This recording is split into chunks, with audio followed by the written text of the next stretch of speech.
Welcome to another edition of the One U Radio Show with your host, Alan A.J. Davis, better known as A.J. the Trainer, PR Media Davis.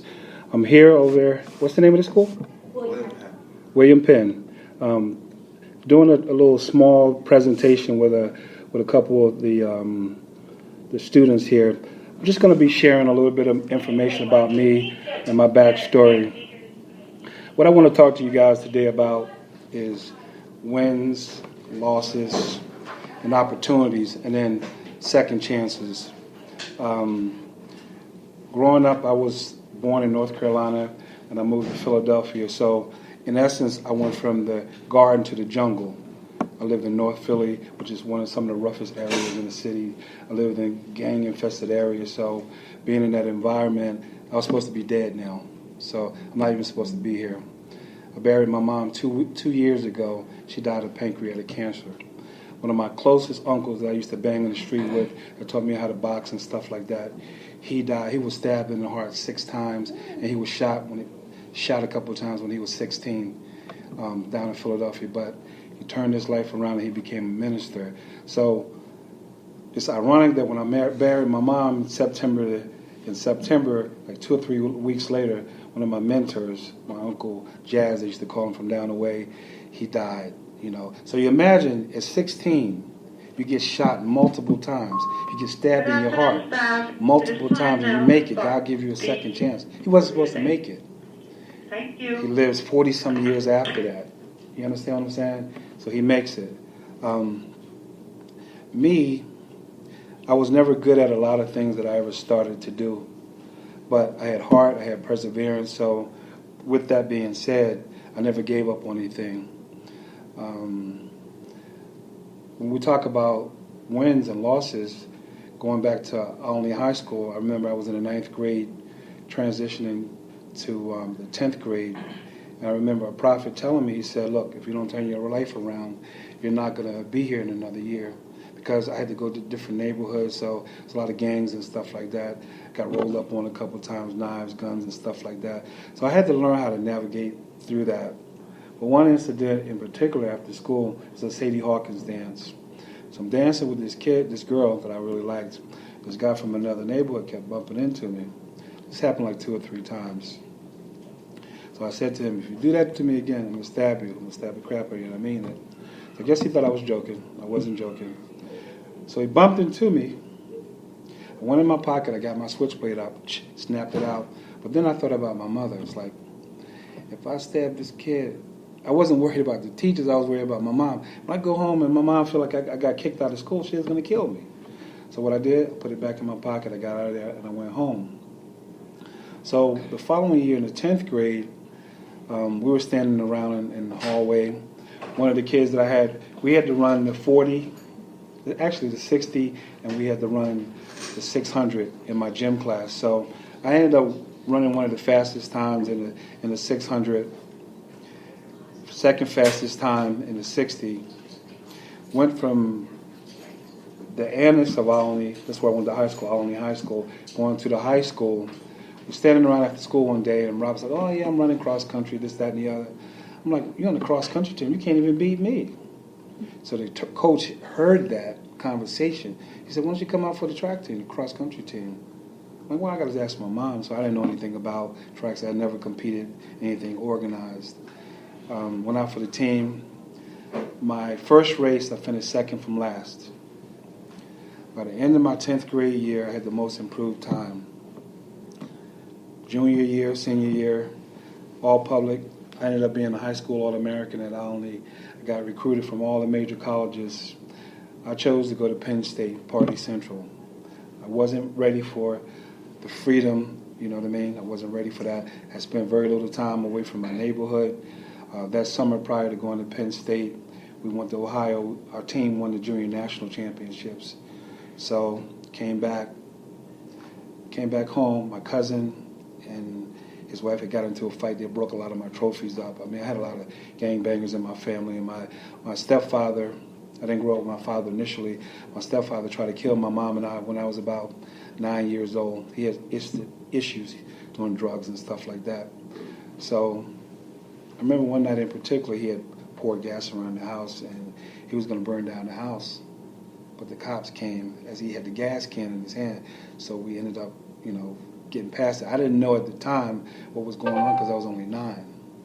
So you're talking about opportunities and being in dysfunctional situations.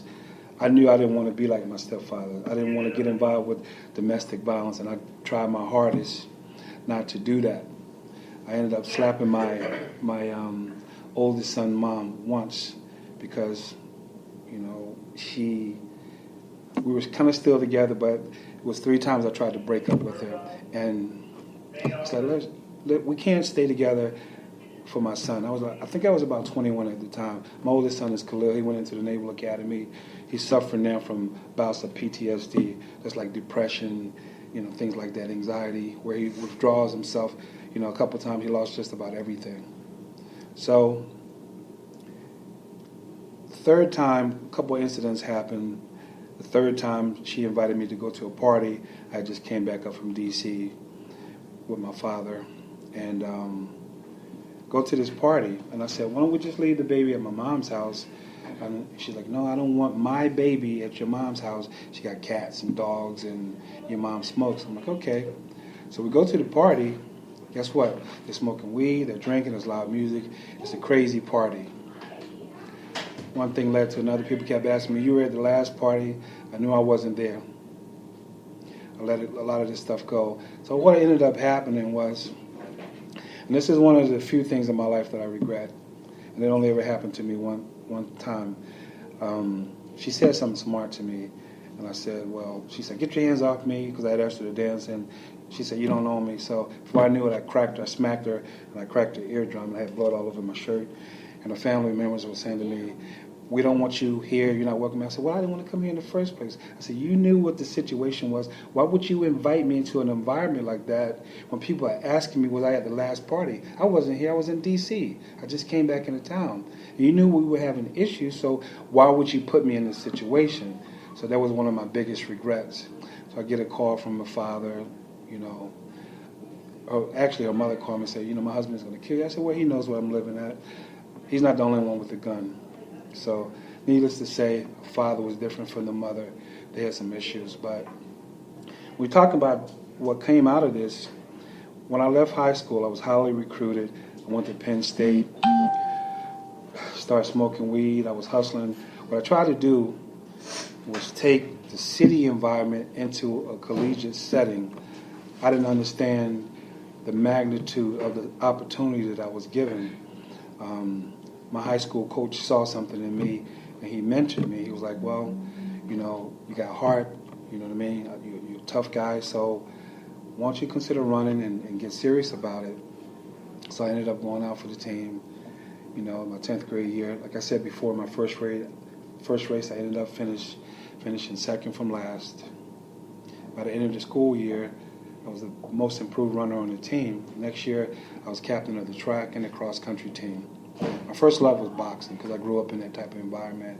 And I went to school with Robert Bam Bam Hines, and he ended up making the Olympic team, but he elected not to go. So I think it was like 80. That team of Olympians that were supposed to go to travel was in a plane crash. All of those Olympians that died in that plane crash. A good friend of mine, Robert, didn't go, and Kenny Twine, they didn't make the trip, so they ended up, they got their lives spared. So, but at Penn State, like I said, getting back to that, I didn't realize what an opportunity looked like. I guess I didn't realize that I had the smarts, the grades to get there, in spite of the environment that I lived at, because I lived in the hood, you know what I mean? Wasn't supposed to make it. Kept going to school, got decent grades. I passed the SATs. I was highly recruited. But I guess me going up in that environment, I needed structure in my life, meaning that I needed to have a schedule, boom, boom, boom, boom. In college, you don't have to go to class if you don't want to. You don't have to do anything. You don't have to go to class. If you don't go to class, you're not going to be able to practice with the teams. You don't get good grades. You're going to fail out. You're going to flunk out of school. So I struggled at Penn State. Here I am, a blue chip athlete in an environment that was foreign to me because I grew up in North Philadelphia, So I'm up here, I'm thinking stuff is sweet, not knowing if I get convicted of selling drugs or hustling up here, they don't play in state college. You know what I'm saying? They roof you up there. You're gonna get some serious time for being up there. So what it is that I do now, and I'm gonna go all over the place, but I'm a trainer. I gained a little weight since my mom passed away, so I got to get this off of me. I do a radio show. I work with Bernard Hopkins, who's a former world champion. He works on HBO now. Steve Cunningham. HBO, the TV channel? Yeah, HBO. Bernard Hopkins, they call him B-Hop. Steve Cunningham, Danny Garcia. I own the gym at 15th Street between Sumner and Tillman Street for a number of years. And the thing about being an entrepreneur, it was one thing when I was in Catasauqua, sharing the expenses with my partner and his wife. It's another thing when you have to be responsible for the lights, the water, the gas. And I thought because of my ability to hang in there, my willingness to work 14, 16 hours a day, that would be enough to sustain me. But as it turned out on my own, it wasn't. And I had a couple of investors that backed out at the last minute. So here I am, selling my championship ring, selling my jewelry, everything I owned that had any value to it, just to keep the doors open because I had made a commitment. And I was willing to work 14, 16 hours a day. I made that sacrifice, but it took more than that. So what am I saying by saying all of this? Everything I did from elementary school up to now led me to this opportunity. I didn't want to come here today. I had other obligations, had other things that I wanted to do. But I wanted to come in and share my story because I see all the gentrification going on downtown. And what I wanted to do was move my gym from 15th Street to downtown, Center City, around by the PP&L, Stratus, where they're building all this new stuff at. And I said, well, if you give somebody like me an opportunity, whether I have the money or not, I have the skill set. The kids that's coming up in the neighborhood, they see somebody that's real, that's navigated themselves through the struggle. Give us an opportunity so I can make a difference. They see me where I came from. Give me an opportunity to bring my business down here. We're in the NID zone. That's where the business owners, they provide funding, to have other businesses come into the community to make a difference. So when I went before the board of directors at the Bush building, I'm like, well, who is this community? Because I don't see anybody that's owning these businesses that look like me. Why don't you guys give me an opportunity? Well, they said, well, we have several boxes that is open, but they have to be built out. I said, we can give you something on the 4th floor, but it's going to cost $500,000 for you to build it out. I'm like, $500,000? If I had $500,000, I'd buy my own building. I'll do that myself. Like, why do I need, you're not helping me. So I'm hoping that what you hear from me today will get you to thinking about what you want to do in the future, where you're at in your life, because we're all connected somehow, and you're not so different. When I was at Penn State, smoked a lot of weed. I was going back and forth between the track team, football team. Football teams, they got all the girls. Track guys wasn't getting the girls. We're at a football school, so I walked on, made the team, but I didn't stick it out. I didn't have that continuity. It's like I didn't really know what I wanted to do, so I ended up robbing this guy up there, and I took like a pound or two of weed. I'm selling this stuff, so I ended up smoking some weed, and I was tripping. I don't know what it was laced with. I was real paranoid. So I'm watching the NBA Finals.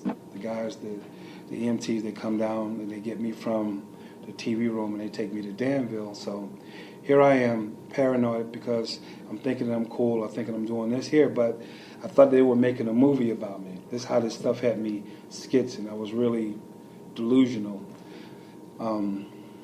I'm in a see-through room in Danville Hospital. I'm shadow boxing, doing upside-down push-ups. I'm thinking that they're making a movie about me, but I'm tripping. So they're giving me Thorazine. They're giving me Thorazine to calm me down because they didn't want me to hurt the other inmates and stuff like that. So my mom comes to visit me. She's crying, and people from the church and stuff, they visit me. So they transferred me from from Danville Hospital to Byberry. If you look at Byberry is like a